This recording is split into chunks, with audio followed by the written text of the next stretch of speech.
Good morning students. कैसे हैं आप लोग? काफ़ी दबाव महसूस हो रहा होगा, लगता होगा कि अरे सर सब भूल गए। परेशान ना हो। ऑब्जेक्टिव पेपर का नेचर ऐसा होता है कि जब विकल्प आएगा तो आपके सामने सब कुछ सही होगा। देखिए, कुछ लोगों का पेपर बाहर भी हो सकता है। हालांकि कमीशन ने प्रयास किया है कि उसी शहर में दिया जाए जहां पे आपका एड्रेस हो। फिर भी कोविड के दौर में जो भी सहूलियत या एहतियात बरता जा सकता है उसको बरतने की ज़रूरत है। सैनिटाइज़र ज़रूर ले जाएं, घर न छूट जाए। मास्क का प्रयोग करें और जितना भी सोशल डिस्टेंसिंग संभव है उसको फॉलो अप करें। इसके अतिरिक्त मैं ये देख रहा हूँ कि यूपी पीसीएस के जो एग्ज़ाम्स हो रहे हैं, पिछले 2-3 एग्ज़ाम में मैं देख रहा हूँ कि प्रश्नों की जो प्रकृति है वो बदल रही है।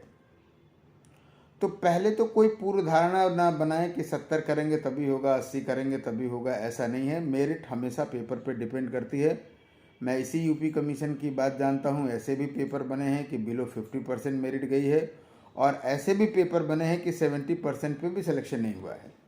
तो हमारे कहने का मतलब ये है कि पेपर पे डिपेंड करता है कि वो मेरिट क्या जाएगी, तो पूर्व धारणा बनाने की ज़रूरत नहीं है। चूँकि नेगेटिव मार्किंग चल रही है, इसलिए कुछ सुझाव मैं ज़रूर देना चाहूँगा आपको।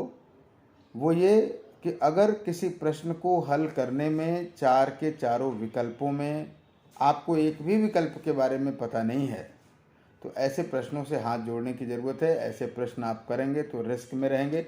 मैंने कई लड़कों को देखा है कि सर मेरे प्रश्न गलत हो गए, नहीं तो मैं क्वालिफाई हो गया होता, ज़्यादा गलत हो गए। तो कहने का मतलब है कि न्यूनतम गलतियाँ करना भी ऋणात्मक या नेगेटिव मार्किंग का एक बढ़िया स्ट्रेटजी, एक बढ़िया तरीका हो सकता है। तो क्या करने की ज़रूरत है? देखिए, 4 में से एक भी ना आए तो उसको टच नहीं करना। हम मानते हैं कि ऐसे 10 सवाल होंगे। बाकी पेपर को कम से कम 2 राउंड में करिए। पहले राउंड में 50% सवाल ऐसे होंगे जिसका आंसर आपको एग्जैक्टली पता होगा कि हाँ सर इसका आंसर ये है, तो आप उन 50 सवालों को सबसे पहले करेंगे, राइट। उसके बाद सेकेंड राउंड में कूल माइंड से देखने की ज़रूरत है कि कितने क्वेश्चंस ऐसे हैं जिसमें आपको विकल्प आ रहा है और एक ही के में कंफर्म है, 3 में कन्फ्यूजन है। तो ऐसे ज़रूर लगाएं, कोई परेशानी की बात नहीं है। क्योंकि अगर इस कोड कैटेगरी के 3 सवाल आप हल करेंगे तो निश्चित रूप से एक सवाल सही होंगे, 2 सवाल गलत होंगे, तो भी आपको कुछ ना कुछ मिल ही जाएगा। 1/3 नंबर मिलेगा ही, क्योंकि नेगेटिव 1/3 कटता है ना। तो यहाँ कोई दिक्कत होने वाली नहीं है। एक बात और ज़रूर ध्यान में रखने की ज़रूरत है। सीसैट के संदर्भ में मैं मानता हूँ कि सीसैट एक क्वालिफाइंग पेपर है, लेकिन यूपी पीसीएस कमीशन के अंतर्गत बात करने पे ये भी पता चला, आंकड़े निकलते भी रहते हैं, आपको भी पता होगा कि इधर कुछ ट्रेंड ये भी हुआ है कि लोग जीएस में क्वालिफाइड हैं और सीसैट में नहीं क्वालिफाइड हैं। तो निश्चित रूप से यहाँ पर आपको सतर्क रहने की ज़रूरत है। कम से कम 1-2 पोर्शन आप ऐसा उठा लीजिए जिसमें गलतियाँ एकदम ना हों। जैसे हिंदी कॉम्प्रिहेंसन है, इंग्लिश कॉम्प्रिहेंसन है, कम से कम ये 2 ना गलत हो। मैथ रीजनिंग जिसको आती है, मैथ रीजनिंग का सलूशन अगर आपको आ रहा है तो आंसर अगर आपने निकाल लिया तो गलत नहीं होगा।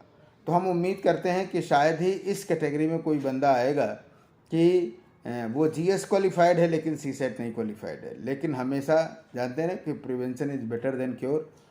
आप पहले से गलती ना करें और समय ना बर्बाद हो, इसलिए आपको क्या करने की ज़रूरत है कि थोड़े से सतर्क रहने की ज़रूरत है। और निश्चित रूप से हमको लगता है कि आप सभी लोग अच्छे से अच्छा करेंगे, बढ़िया करेंगे, है ना।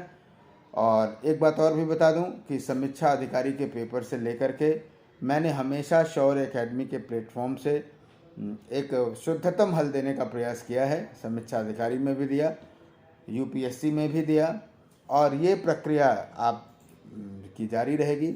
और जाहिर सी बात है, पेपर हमको थोड़ा सा लेट तो मिलेगा ही मिलेगा।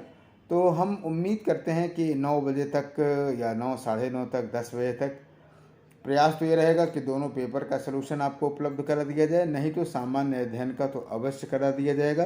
तो आपको कहीं भी भटकने की ज़रूरत नहीं है। आप आइएगा, पेपर ले करके थोड़ा सा रिलैक्स करिएगा, चाय वाय पीजिएगा और उसके बाद इंतज़ार करिएगा और मैं उस पेपर का शुद्धतम हल देने का प्रयास करूँगा और उसी समय मेरिट पे चर्चा होगी और आगे की रणनीतियों पे चर्चा होगी कि आगे क्या किया जाना है, कैसे किया जाना है। राइट। तो शौर एकेडमी की तरफ से और मेरी तरफ से बहुत बहुत आपको ऑल द बेस्ट। एकदम क्या कहते हैं कि दृढ़ चित्त होकर के, कॉन्सेंट्रेट होकर के परीक्षा को दीजिए, विजयी भव, सफल होइए। बहुत बहुत धन्यवाद।